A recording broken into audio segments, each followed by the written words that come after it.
I've often said the holy trifecta of build engine games is Duke Nukem 3D, Shadow Warrior, and Blood, and I think it's interesting that 3 of the best of the old school FPS games ever made all run on the same engine.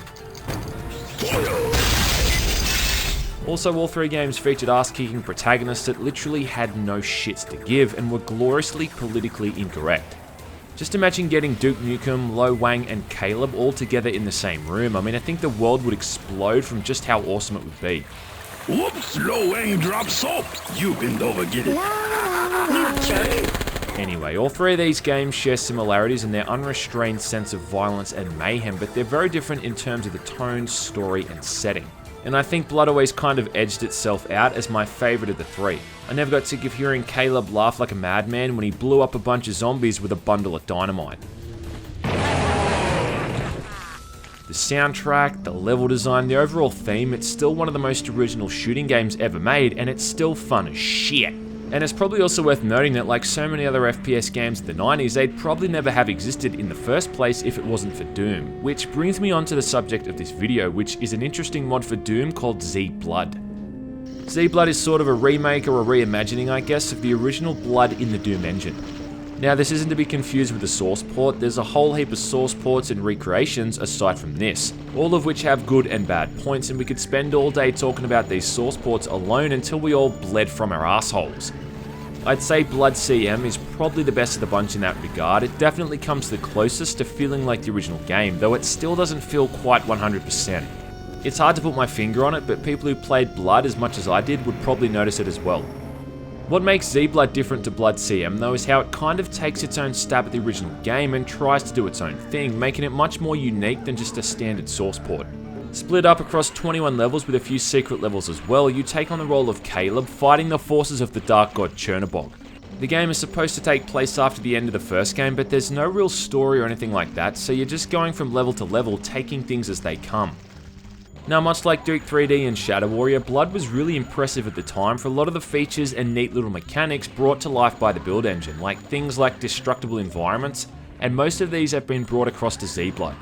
Obviously, there's a few limitations with the Doom engine that make certain things impossible, like rooms above other rooms, and certain scripted sequences which have been replicated have been also modified to fit into the Doom engine's somewhat limited capabilities. Having said that though, the game still looks pretty much as good as it did on the build engine. In fact, certain levels look almost like carbon copies of their build engine counterparts. The only real hint you'd get that it's running on the Doom engine is that the sprites look a little bit different and the animations aren't quite the same, but if you haven't spent all that much time playing the original, then chances are you're not going to notice this anyway. It's pretty cool seeing a lot of the old levels remade in the Doom engine. You'll go through the train station, the train, the Dark Carnival, and then a few other levels like the sewer, hospital, and the campgrounds inspired by the Friday the 13th film.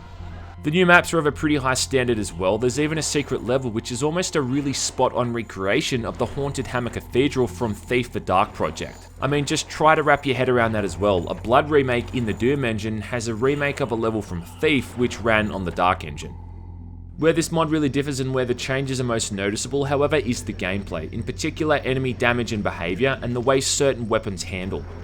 Most of the enemy types from Blood appear to be reskinned enemies from Doom, so the cultists I guess are like the zombie marines and shotgun sergeants. The axe-wielding zombies replace pinky demons, the hellhounds replace arachnotrons, and the butchers replace cacodemons.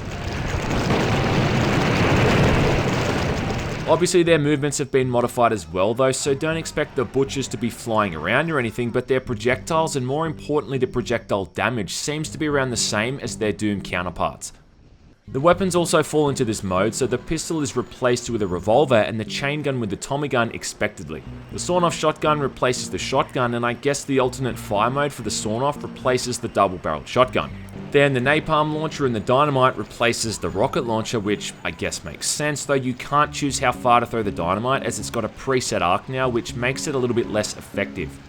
Lastly, the plasma rifle is replaced with the aerosol can and the lighter, which shares its ammo type with the flare gun, napalm launcher and life leech, something I'm not too fond of.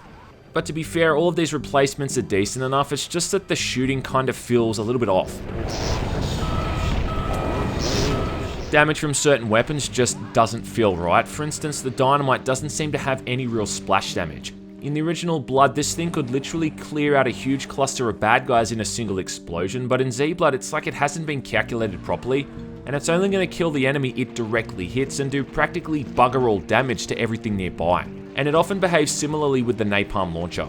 To me, this is probably the single biggest issue with the mod, is that dynamite was hands down one of the most effective weapons in the original game, and it became essential for crowd control. On the flip side, you've got weapons like the aerosol can, which can now pretty much instantaneously light up enemies and can tear apart large groups quite easily without using much ammunition. And the napalm launcher also shares its ammo type, meaning you've often got several hundred napalm rounds, essentially making you way overstocked on ammunition. And this kind of echoes what I was saying earlier on, how I'm not too fond of all these guns sharing the same ammo type.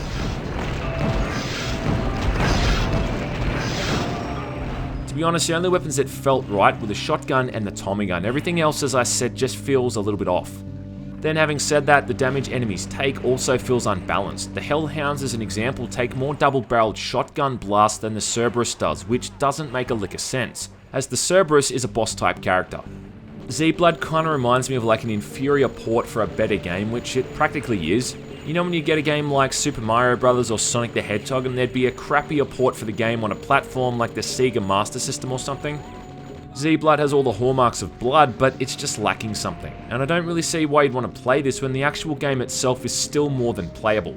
I mean, it might be a bit of an asshole to get running on modern operating systems, but it's still widely available on Steam or goodoldgames.com, and it's easy to pick up and play.